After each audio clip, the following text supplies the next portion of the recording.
Now, just mentioning again, we are due to cross live to a press conference from Alan Jones following his comments about Julia Gillard's father, where he said that he died of shame because of his daughter's political lies. And we've got the tweet there from Malcolm Turnbull talking about how cruel and offensive the comments were. Here's Alan Jones now. Let's cross live. Right. Well, first, to kind of thank you for coming. I just want to say that when all of this broke, if that's the word, I was encouraged to make a statement, issue a press statement. I've chosen not to do that. I thought I should be here and answer whatever questions are to be asked. I'll just make one or two very simple and straightforward points to start with, and then you'll be free to ask what you want. Can I just say this, that there are days when you just have to concede and man up and say, you got it wrong. And on this instance, these are remarks which I shouldn't have repeated. To repeat them was wrong. To even offer any impression that I might seek to diminish the grief that a daughter would feel for her father, independently who that daughter might be, is unacceptable. I had a very close affiliation with my father, and I know the kind of grief that attends that person's passing. Of course, I didn't intend to do this, but that's irrelevant. What is relevant is it may have sought to diminish the grief that a daughter felt for a father. That is unacceptable. To that extent, any comment that might lead to that feeling by the daughter is unacceptable, and there's no other way of putting it. You just have to make that honest observation. And I was taught as a young kid by my father that if you're going to eat crow, you should eat it while it's hot. And therefore, I felt that this matter should be addressed today. And so, in the light of that, I repeat, the comments were, in the light of everything, unacceptable. They merit an apology from me. And you've just got to be big enough to admit that you got it wrong. It shouldn't have been said, no matter who it is. The fact that it's the Prime Minister, I suppose, adds an extra dimension to it, but I think any daughter, you'd actually come to the same conclusion, because it may well be that those sentiments sought to dilute the grief that a daughter feels. And I'm now very mindful of that. As I said, the comments shouldn't have been repeated. They were. I don't regret that. I apologise for it. It's more than regret. I could have expressed that in a sentence in a press release, and I didn't. I'm simply, through you, apologising for those statements being made, and I'm happy to take any questions in relation to that. Have you tried to contact the Prime Minister, and if not, or haven't made contact, would you like to say something specifically to her now? Yes, well, I have tried to contact Prime Minister Gillard. I rang the lodge and there was no one there. I rang Kirribilli House and was told that she was in Melbourne. I then spoke to her press office and indicated to Sean Kelly that if she saw fit to take a call from me, I would want to make that call. It's incumbent upon me that I make that call. She may not want to take the call, but she's a human being before she's a Prime Minister. So I'd be simply saying, and it wouldn't be my answer to you would be shorthand. My answer to her most probably would be more longhand. But everyone can identify with the loss of a father. Nothing I said. I mean, if someone wants me to deliver a eulogy about Mr. Gillard and Mrs. Gillard, who came here as migrant parents to Australia on behalf of migrant families who made a hell of a contribution to this country and made a big start, then I'm more than happy. Nothing I said sought to diminish that in any way. Obviously, everyone knows that I have some differences of opinion with the Prime Minister on matters of policy, and those were the issues that I raised in the speech that I made. But that speech would have been better made if it did not include the remarks that have been attributed to me, which I repeated from a comment that had been made to me earlier in the day when I was attending the birthday party of my godson. And it wasn't a joke, I can assure you, that when the comment was made to me, however you heard, it was out of a sense of frustration and a sort of a black parody about the problem that people are facing out there when they see the kind of things that the government says and public are concerned with. So, but that shouldn't have been repeated. It was made at party that I was at earlier in the afternoon, and I repeated, and I shouldn't have. Well, your dislike, I'll just take this first. Your dislike of the Prime Minister is well known. No, I don't dislike the Prime Minister. I can correct that. I dislike the policy. I have always, I think, got on quite well with the Prime Minister. I, indeed, was amongst her biggest supporters when she was the Deputy Leader. She came in here and had free time on the program at any time. We exchanged pleasantries on birthdays and all the rest of it. I don't dislike people. I stick to the policy position, not the people. Why did you say it? I beg your pardon? Why did you say it? Well, how do you know? That's all very... In hindsight, you can be smart. There's no excuse in hindsight. I mean, I repeated what I'd heard earlier in the afternoon, as I said at my godson's birthday party. Let me just put that in context. And none of this is meant to be in any way an excuse. This was a Sydney University private dinner. That's an interesting story in itself. At a private room at the Waterfront Hotel here in Sydney. I accepted the invitation to speak, and when I got there, it was just the usual university undergraduate thing. It was a hell of a rollicking night. Everyone, the mickey was being taken out of everybody, including me. The host started with a parody of me as in Annie, and then they sang all these ditties about the Labor Party and the union movement and so on. And no one was spared in all of that, and I was introduced to speak at about 10:10. I spoke for 58 minutes, I think, without a note.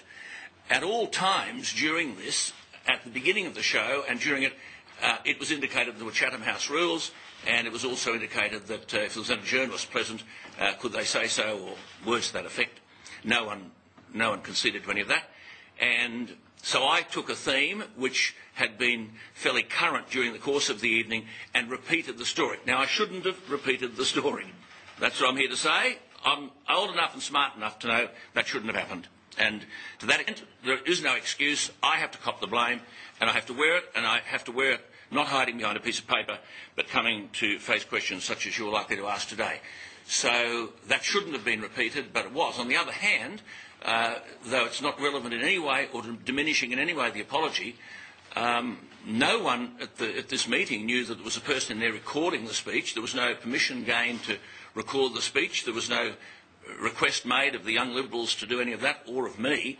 And I was amazed when all this came to pass late yesterday. I was in the bush and my mobile phone doesn't work, so I wasn't aware of too much other than some person was ringing around saying, well, you're there and whatever, and he had a copy of it, he had a tape and so on. But nonetheless, you can't in this day and age be naive. Mitt Romney has things videoed about him, and here's a private dinner party and someone's recording something. I hope they didn't record everything said at dinner parties last night about everybody in town, but because that's very unfortunate. I think there is an issue here. But nonetheless, that issue only arises because I made comments which shouldn't have been made in the knowledge that someone may get hold of them and they may cause distress to a daughter, albeit a daughter who is a Prime Minister. And to that extent, I owe her an apology, and I hope I'll be able to make that to her, not to her through you. Sorry? Sorry? If Ms Gillard doesn't take your call or doesn't return your call, will you say now, Prime Minister, I'm sorry? Oh, well, I hope I've said that, but if you were the Prime Minister, I wouldn't just say I'm sorry, because that is rather, I think that's a bit empty. Anyone can say that. I would embellish it a little to say that I go back to, I understand the grief that you've endured, that anyone endures when their daughter dies, their son dies, their mother dies, their wife dies. I understand that. And in nothing that I said did I seek to diminish that grief or concern you would have, let alone reflect on the contribution that your father and migrant fathers made to this country. I'd be happy to eulogise that anywhere. However, if these comments, as it appears, and when you see them in isolation, could lead to that conclusion, then that makes those comments unacceptable. It's incumbent upon me to man up and apologise and admit they're unacceptable, and to say to you that I really hope that you can accept that and that your grief somehow hasn't been added to by those particular comments. Now, I've no doubt most probably has been, and that shouldn't have happened, and anyone who does that should acknowledge that it shouldn't happen. I wouldn't want it to me and I wouldn't want it to you.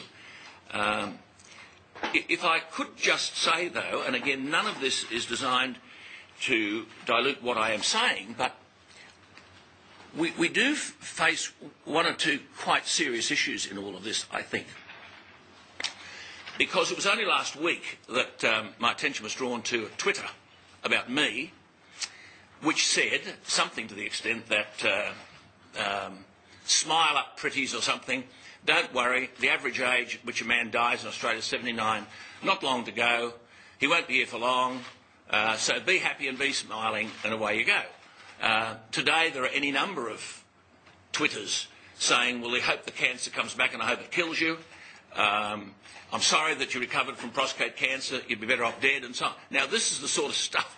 Now, OK, that doesn't really affect me much because I suppose I might be a different sort of person. I don't know what the constitution of Julia Gillard is on these emotional issues, but she's entitled to the benefit of the doubt about the fact that this, most probably when she reads it, is hurtful, and no one should visit that kind of hurt upon someone who is grieving in that grieving process or beyond it. So are you saying she gets more sympathy because she's a woman? Hard to say. Look, I don't know. I just don't know. There does seem to be there seems to be a view that I have, which may not be shared, that it's fair game to say anything at all. As was said last week, don't worry, he'll be dead soon, so you won't have to put up with him. And that's by the wife of a cabinet minister.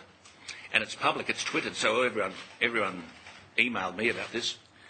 And it's okay to say the sort of things today. We hope, it's pity the cancer's you recovered, you'd be better off dead or whatever. Or, you know, for example, as everyone knows, I've been a friend of Tony Abbott's for 25 years. Anything is fair game about Tony Abbott, even if it happened 37 years ago. But it does seem as though there is an attempt to quarantine Julia Gillard from all of that. The theme of my speech was the frustration, the black parody that is inherent in that comment that was made to be me at Hunter's birthday party by a group of people. It was not a joke, they were serious, about untruths about the asylum seekers, East Timor, a carbon tax, the budget surplus, a recitation of all of these, and then the young people who died in the pink vats, and they say, well, where the hell are we heading, and so on.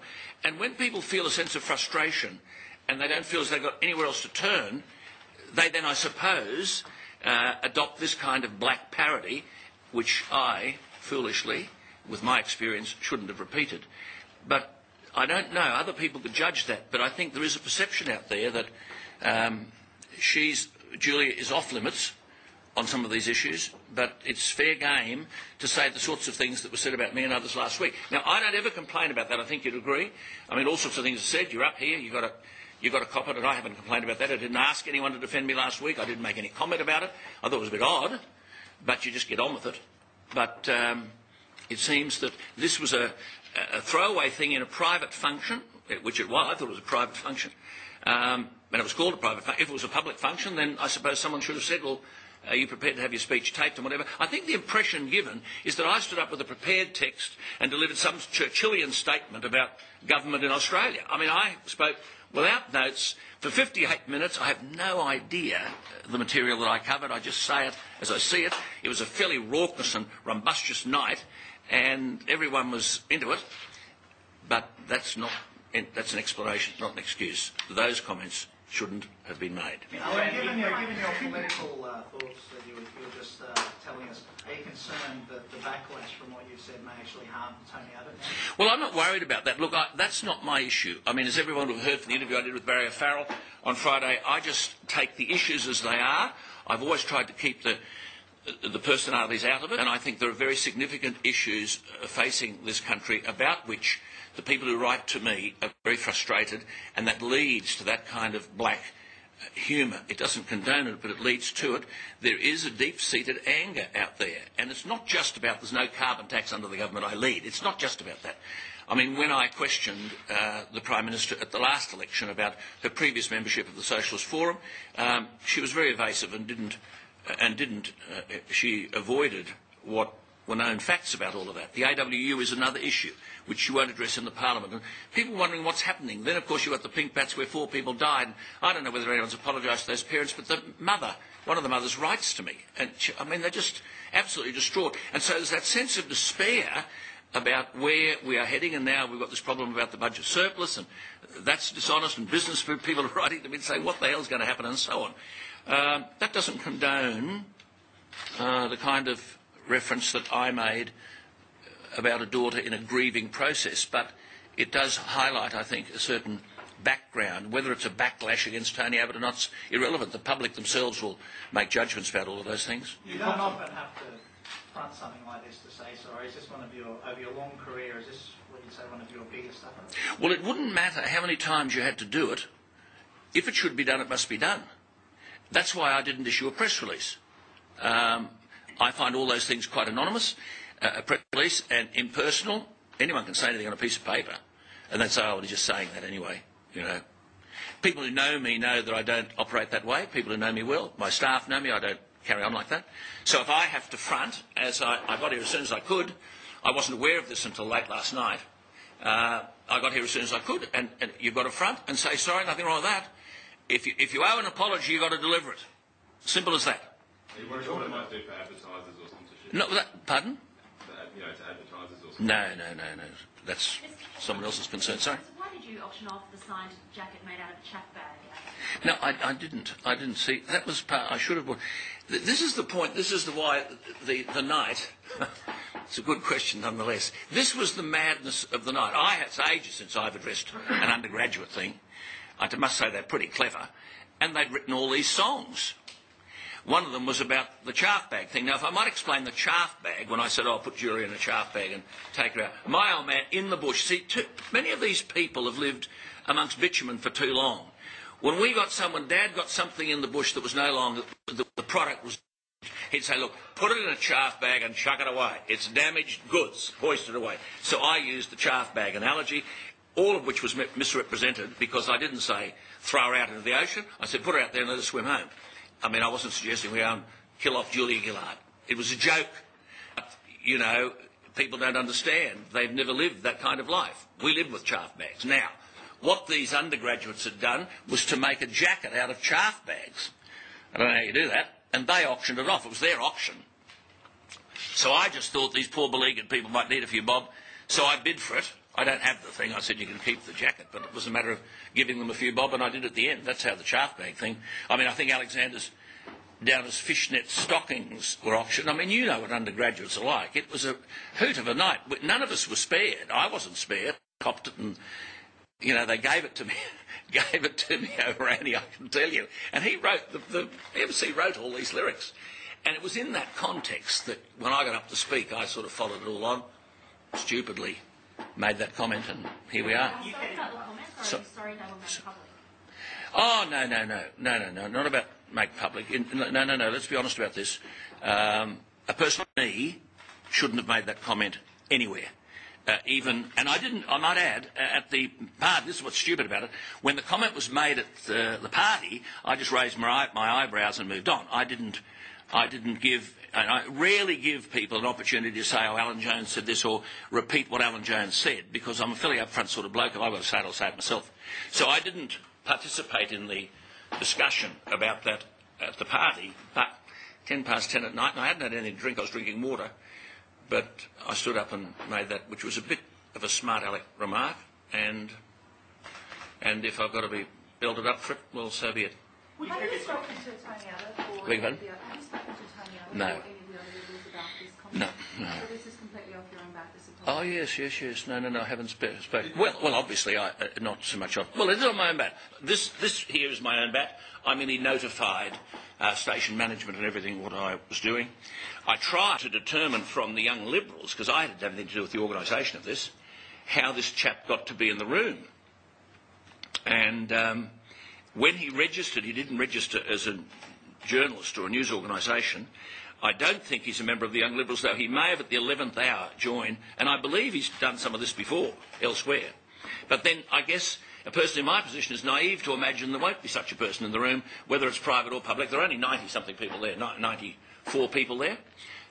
So I guess you're naive to imagine that, and I'm not naive, but I was naive that night. Did someone at the children's party actually say Mr. Gillard died from shame, or did you... No, that's... Did you hear? The comment was... No. Did you hear? Actually, I thought they said died of a heart attack. So, look, I don't know. Did you hear the latest? But it was no... Let me just stress, there was no humour about this. This was very serious. Basically, these people then went on to a recitation of the malaise out there in society and the total anguish that people feel about all of this, and the fact that they're frustrated and seemingly have nowhere to turn, and that leads, as I said, to this, which is much the same, of course, not that it's analogous, but when I've rethought all this today, I mean, you know, in the trenches at Gallipoli, I mean, people made these black-humoured comments about death and facing death and so on, when people feel they got their backs to the wall. A lot of people today feel they got their backs to the wall. And so the argument, while I'm happy to eulogise John Gillard and the tremendous contribution he and his wife made, no one can expect a eulogy from me in relation to Julia Gillard's policy positions. On the other hand, in a face-to-face setup, thoroughly charming woman. What's your apology yes? for it? Because you said in the past that you went too far with the chaff remarks, and then you kept making them with even more frequency. So what is an apology? Sorry, what did you mean I made what? You once said you went too far with chaff bag remarks, and then... Well, I think I said about the chaff bag remark that she most probably felt that what she was reading about me, about the remarks, was true, which it wasn't. I didn't say chuck her out and get rid of her and drown her and all that sort of stuff. So it was a metaphoric way of making the point that the government is damaged, and she has been damaged by the approach that she's taken towards the electorate. I mean, when you say, you know, we're pioneering, we're doing something about the East Timor asylum seeker solution, and there is no such thing as an East Timor solution, or she spoke to the wrong people in Indonesia. I mean, we've only just had this week, for example, you know, we don't want to get into a political debate here, but only had this week she's been at the United Nations, and Yudhoyono actually asked Kevin Rudd to be present at one of the major talk fests on behalf of Australia. He's not got no office at all. We don't have a lot of cred there with Indonesia.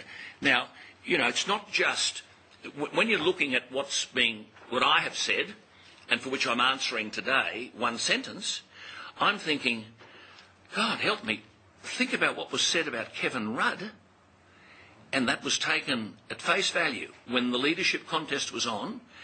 Doesn't matter whether you like him, whether you don't, he was our Prime Minister, and our Prime Minister had his reputation trashed around the world by his own party, things said about him which some people should have had to apologise for, which subsequently one of his staff has repudiated, and which Lindsay Tanner now, in a book, has documented in some detail, and yet the ABC the other night were holding Lindsay Tanner to account and giving him 6 of the best for actually saying that. Now, I'm happy to stand here and say, look, that's better left unsaid, but holy Nelly, they dished some stuff out, some of these people, to their own people, and don't have to apologise to anyone. Speaking of Kevin Rudd, he said that you should be banned from all future Liberal events. Beg your pardon? Kevin Rudd said Tony Abbott should ban you from all future Liberal events. What do you think about Yeah, well, I'm sure that's what he would think, because he'd be terrified that I might sort of be able to articulate the problems of the government to such an event. But again, he's entitled to that view. I think the Liberal Party and others, I'm not a member of the Liberal Party, the Liberal Party and others will be able to make up their own mind about that. You've copped a lot of flack last week. You were talking about your tweets last week, which were ugly. I suspect today it's not real pretty. No. And it will get uglier. Yeah. And people are saying you should resign. Mm. The company will lose Yes. lots and lots of sponsors. Mm. Did you consider resigning? Of course not. Of course not. Look, of course they're going to say this. This is the best way to neutralise and silence Alan Jones. Of course they're going to say it. They use this as an excuse to silence Alan Jones. Well, that's having a go. Many of those tweets are from people, I know who they are, in the Young Labour movement, and they're pretty vicious stuff, and they'll say it. I think they're entitled to say it, by the way. I don't mind them having a view. I didn't whinge last week when a minister's wife tweeted about the fact that we hope he's going to die and we get him out of the road. So I hope we haven't got glass jaws, generally speaking, about all of this. Mr. Jones, Yes. how can you say it was a private event when in fact it was available on the internet for buy tickets at $100 a head? And secondly, how sure are you that there was any comment made on the night that we were Shannon House rules?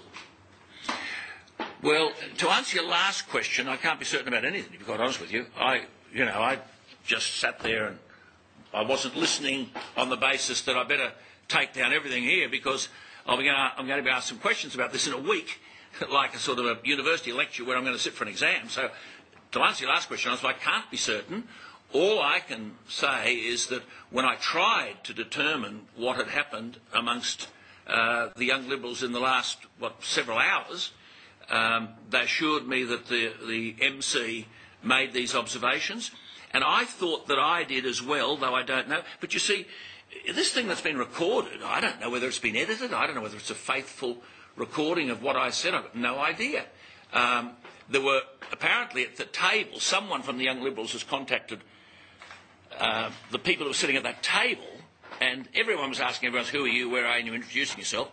Well, this bloke sort of apparently didn't introduce himself, but he was complaining about the catcalling that was going on. There was a lot of heckling and whatever, and he was trying to shut them up, which presumably was interfering with the quality of the tape. So, to be honest with you, I can't really be certain about any of that. I can only operate on what others have told me. I wasn't paying particular attention to that. I was just waiting to be asked to speak and looking at the clock and thinking, it's going to be a long night here, and I've just had a long day at a godchild's birthday party, and I'm still at 10 o'clock not up to speak, so I really wasn't paying too much attention to everybody else. Your friends that your comments were cruel and offensive, and he has said you should apologise to Julia Gillard and her family. Is there an apology that you owe to John Gillard's widow?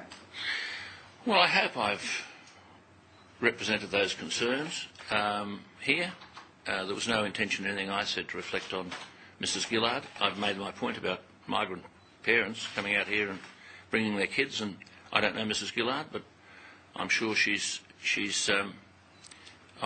been a wonderful mother. The thing is that I think that even if I might call her Julia, that is Julia as the daughter did say that many of the problems that she faced weighed heavily upon her father, and I don't know exactly what she meant by that, but I'm sure they've been through difficult times as a result of the controversies that she's been in. But I don't think anyone visits upon the parents the problems of the child, and certainly I have never ever done that. I don't know, and I said I had a deep attachment to my father, and I can understand her attachment to hers. And I think I made comments, I'm trying to find it on air, about that on Monday, I thought that it was rather elegiac the way she made those references in the Parliament, and I thought Tony Abbott's response also was appropriate. But what I often say on air is that when we do involve ourselves in paying appropriate tribute to people who've passed, we need always to remember that there are people facing those tragedies every day, not just of parents but of little children and whatever. So if I have to say to Mrs. Gillard, the mother, that those comments may well have caused her anguish, then I say the same thing as I'm saying to her daughter. Do you think the Liberals are too soft on Julia Gillard? Well, it's hard to say, isn't it? I mean, there are a lot of questions, there are a lot of things unanswered. I mean, the AWU thing hasn't been answered. The AWU thing was answered by the Prime Minister out of the Parliament. I think some of those things should be answered inside the Parliament. No, I'm right, Grant, just let people... I think should be answered inside the Parliament. And I think, yes, sometimes they are. Not on Julia Gillard. Leave her out of it. On the policies that she is articulating. I mean, the classic case, and as I said, we don't turn this into a political talk fest here, but the current surplus is terrifying. And, of course, we were told all these stories, we'd go into surplus, not a hope in hell.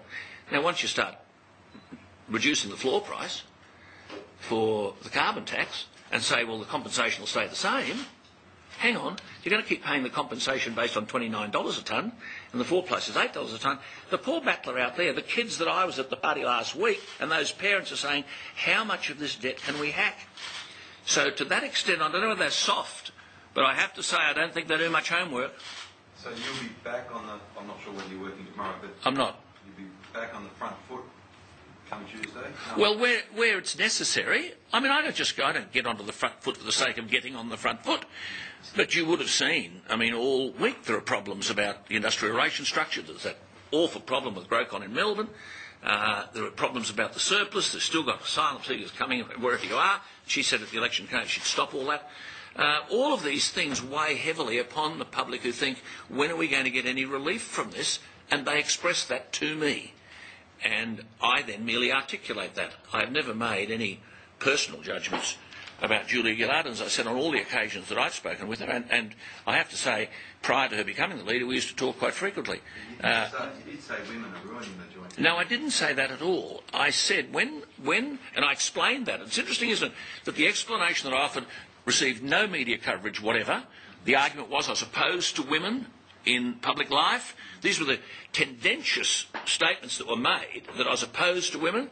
Now, I think I said perhaps more than I should have in explaining that, but let me just say it here. I mean, I've stumped up a lot of money for a lot of women in campaigns to gain public office. And I made the point on that there was one leading woman whom everyone in this room knows in this country who I thought really copped a dreadful dose of treatment when she ran into a little bit of problem with welfare agencies. She got depression or whatever, and I've never met the woman. But there was a bill a mile high. I don't normally talk about this, but I really resent that suggestion. I paid the bill. Now, when Gail Kelly, I was the one who nominated Gail Kelly to be on the Sydney Cricket Ground Trust. I was the one, not anyone in the Labor Party, who defended Christina Keneally when she was branded with the mess of New South Wales. She inherited that mess. All that happened was that Julia Gillard had given money to the Cook Islands, 300 and something million for gender equality, and to have women in public office, and I said, my God, well, the women are ruining the joint. And I mentioned Clover Moore, and you go up to Oxford Street, and I've illustrated this 1,000 times, they've boarded up, the small shops are closed because you can't park. Frank Lowe is smart, he opens Westfield at Mondi Junction, and he says you can come here for free parking. So all these small businesses went down out of a job and down the drain. Then I think I made the point, I mean, Anna Bligh, I didn't mention her, but they've left Queensland $95 billion, B for billion dollars in debt. It's impossible. So I was illustrative of that point, and I didn't mention our Prime Minister in that context. So, and I think I mentioned Christine Nixon. Now, no one would concede, surely, that that isn't Victorian police aren't an absolute mess. So that's all I said then. Now, I wasn't making a generic comment, and let me say, I've argued in defence of women on a million fronts, whether it's artistic, political, sporting, or whatever, and raised money for them and given them money so that they can compete. And I continue to do so. And women make a phenomenal contribution to this country. And I've often said publicly there should be more of them because they don't smoke cigars and get drunk on red wine at lunchtime. You know, they're capable of getting out there and they're tough and they do the yards. But these people aren't at the moment. That's in my opinion, and I said that. Mr Jones, did you ever say these words about Julia Gillard? She's brain dead, a lying bitch. Bring back Never. the guillotine. Never. I'm over this line. Never. Gillard. What a horrible Never. outcome Never. to Ever. see. Never. Who says I've said that? This is on the ABC. Never. Right? You've Ever. said any of I've those never words. called anyone Kate a bitch. Right, so never any of those Ever. words. Don't know where that's come from. I don't even want to repeat it. Right, so I do actually say, I do from time to time say people are brain dead. so that is something that you would use, but not about Julia Gillard. Oh, no, I might, if it was a, well, you know, it's a figure of speech. You know this better than anybody. It's a figure of speech. And if you said to me, well, you know, the sun's going to come up in the west, I'd say, come on, Kate, you're brain dead. Listen, whatever, brain dead. But the other stuff, I've never called anyone a bitch, ever. Woman, anybody, everybody. And look, I don't, you know, get into that sort of lingo, and that's terribly personal. And Don't you would repeat. never have used words like a guillotine, bring back the Never. guillotine. No. I don't know where it's from. It's on the ABC's website. Oh, I wouldn't be surprised what was there, but Can really. I just ask, so you do apologise to Julia Gillard, but you're not backing away from those repeated suggestions that she's a liar? Well, it's an awful word. So I really... And I didn't say that she was like when that July, which is attributed to me. If you check the script, I said, well, how do you feel about the fact that people are now calling you July? I didn't say she was a liar. How do you feel about that?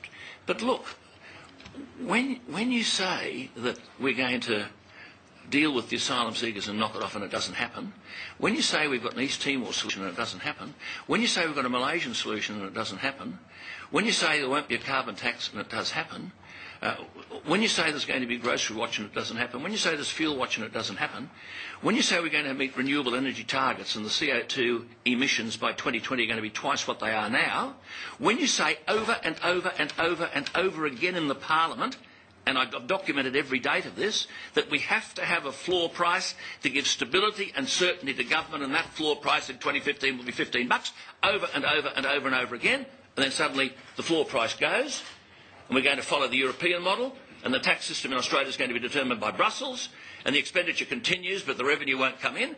So I'm simply saying it's pretty hard for people to swallow all that. That's all I'm saying. It's just, I don't know, what is telling a lie? I mean, she'd say she hasn't because she was all, I don't know, how do you explain? But Swan said to say there's going to be a carbon tax is a hysterical inaccuracy. That's what he said. There's a carbon tax. Now, out there, people then wonder, well, what the hell's going on? And they write to me, electricity prices going through the roof. Will this change, Alan Jones, the broadcaster? Will you maybe think a little bit more before you say something or bite your tongue? Well, look, look, Alan Jones, the broadcaster, you have to understand. I mean, as Jack Gibson said, I don't every morning have time for committee meetings. I mean, I'm going hammer and tongs for 4 hours, and you just go, whack. Now, you're thinking, your head's full, and you're thinking and you're delivering. You hope you get it right. There are times you don't. You hope you don't say something that you regret. There are times you do. And you don't have to sort of call press conferences when you do. But I think when it involves a Prime Minister, and there is a risk, very serious risk of injury to her emotional well-being, then it's very important that you don't hide behind a piece of paper and a press release. May I just clarify something? Yes. You've said that you're sorry and that it wasn't your intention. But when you said earlier that Julia Gillard had made comments that the hardships that she faced were a burden to her parents, affect her parents. I think she said that in the eulogy. Aren't you implying then that she has had some impact on her parents' health? No, look, every child has an impact on their parents' life. Every child. It's both success and failure. Every parent lives through all of that. But that's irrelevant. I was just making that as an observation that she made in the speech. Every parent lives the life of their child in every one of its details, whether it's the success, which is the issue of great jubilation, or whether it's the disappointments. And they all carve a little piece in the psyche of the parent. And we all know that. We've seen that with our parents, whether we fail the university exams or succeed in them, whether we make a team or whether we don't. Mr Jones, do you accept the assertion that you're the senior citizen version of Carl Sandilands? Oh, well, look, I don't deny anybody's right to make any kind of comment at all. As everyone in this room knows, I've never complained about things that are said about me, and I would say with respect, I thought what was said about me last week was fairly over the top. But I didn't see any media people jumping up and down and putting it in a headline, and I didn't see anyone running to the fence, nor do I expect it, but it didn't happen. But this is a cabinet minister's wife. Who is it? Which cabinet minister's wife? Come on. No, we don't go there, Kate. Can I just ask Alan? You can find that out for yourself. Yeah. Would you hope the PM would just let this slide, given the context of the situation? You're at a private function, or you believe you're at a private function. Off-the-cuff comments were made, as I'm sure the Prime Minister makes many times during the week. Do you hope she just lets it slide and gets on with the job? Well, that's up to her. I'm glad that you've noted it was a private function, it was an off-the-cuff comment. So, I mean, look, had this been a public lecture where Alan Jones is delivering a Churchillian statement on the policy limitations of the Gillard government and the likely ramifications for Australia's future, for God's sake, it wouldn't be anywhere near part of the text. I just went out there, 58 minutes, no notes, no nothing, and suddenly some blokes pulled a sentence out of it, and here we are today. So you've got to, I suppose, on this occasion, naivety overtook me. But just to the other comment up there, I approach the Sandland stuff, and I think everyone in this room knows, and the hundreds of thousands of people listen to me, I do a lot of work in preparing material for my program, and it is thorough, and I do all that research myself, all day and all night. I don't go in there, as everyone heard from the O'Farrell interview on Friday, I don't go in there half-cocked. I'm not interested whether they're Liberal or Calathumpian. And so if you want to draw that analogy, that's fine, but I'm comfortable with the approach that I take towards the program and the kind of preparation that I do and the safeguards that we have in place to make sure circumstances like this don't occur.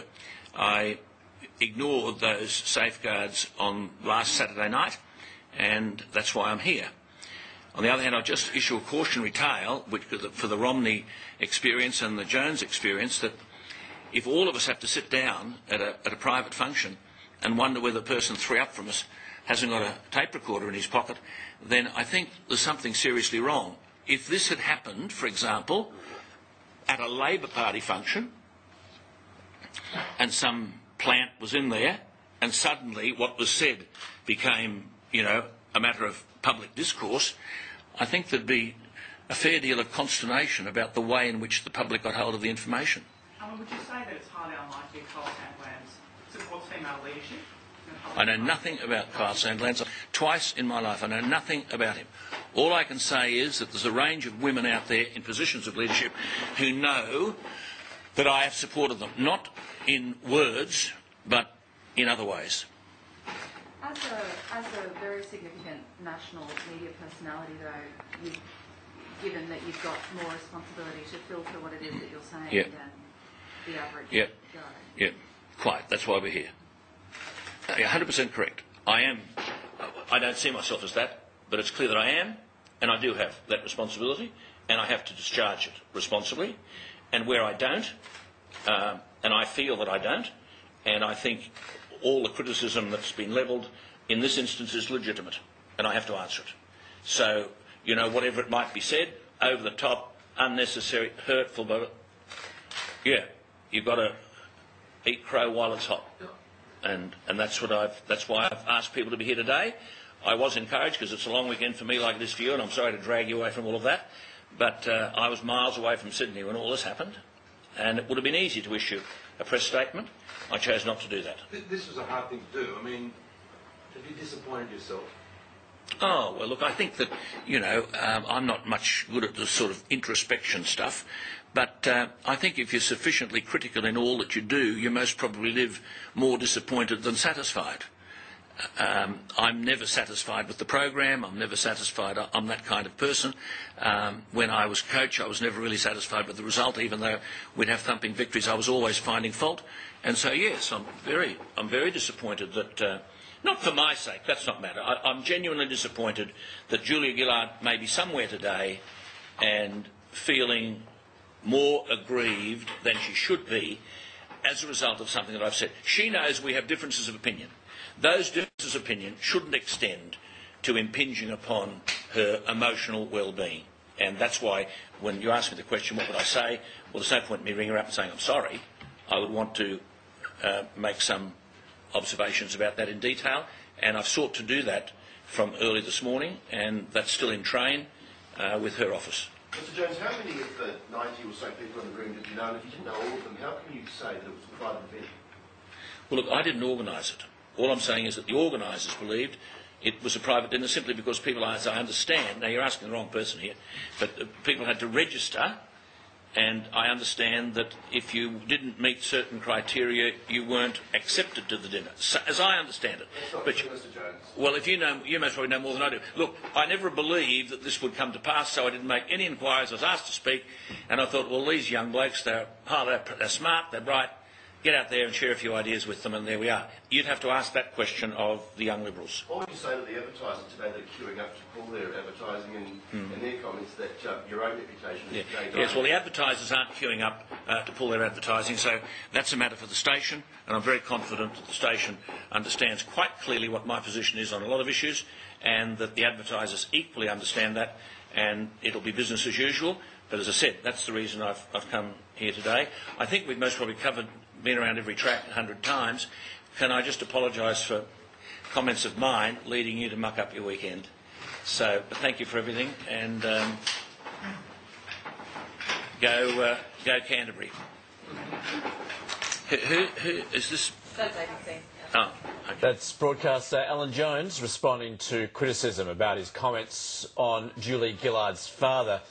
And he says he got it wrong, and he should never have questioned the grief of a daughter for her father. Mr Jones says the remark that Julia Gillard's father died of shame was first made to him at a function for his godson, and he repeated it at the Liberal dinner. He says to any extent which his remarks affected Julia Gillard's grief, his comments were unacceptable, and he apologises.